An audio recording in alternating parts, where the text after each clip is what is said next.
একটি রাজনৈতিক দল 5ই আগস্টের পর থেকে এই দেশের অর্ধেক জনগোষ্ঠী অর্থাৎ মা এবং নারীদেরকে তুচ্ছ তাচ্ছিল্য করে কথা বলা শুরু করলো। তারা উঠে পড়ে লাগলো কিভাবে মা বোনদেরকে ঘরের ভিতরে আটকে রাখা যায়।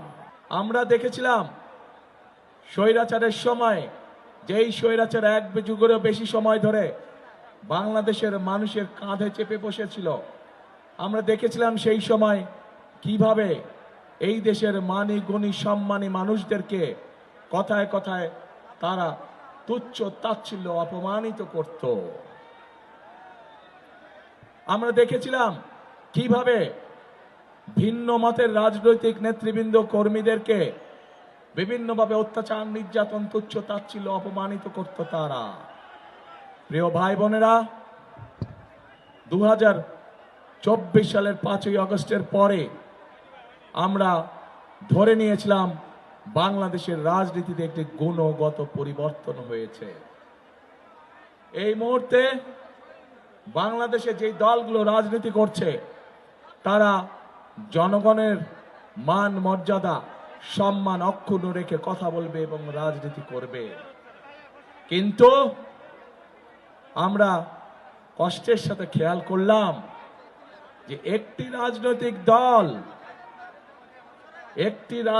দল 5ই আগস্টের পর থেকে এই দেশের অর্ধেক জনগোষ্ঠী অর্থাৎ মা এবং নারীদেরকে তুচ্ছ তাচ্ছিল্য করে কথা বলা শুরু করলো। তারা একটি রাজনৈতিক দল উঠে পড়ে লাগলো কিভাবে মা বোনদেরকে ঘরের ভিতরে আটকে রাখা যায়।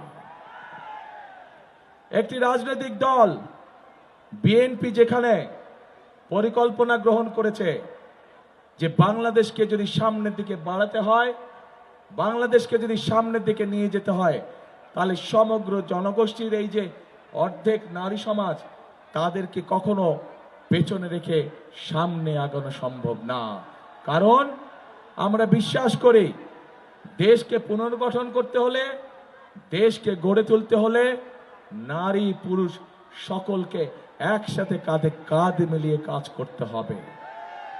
কিন্তু আমরা অত্যন্ত কষ্টের সাথে দেখলাম কয়েকদিন আগে একটি রাজনৈতিক দলের এক শীর্ষ নেতা একটি আন্তর্জাতিক গণমাধ্যমে বলে বসলো যে নারীদেরকে তারা কোন দৃষ্টিতে দেখে। শুধু তাই নয়, গতকাল আমরা দেখলাম, প্রিয় ভাই বোনেরা, গতকাল আমরা দেখলাম সেই নেতা, সেই রাজনৈতিক দলের নেতা বাংলাদেশের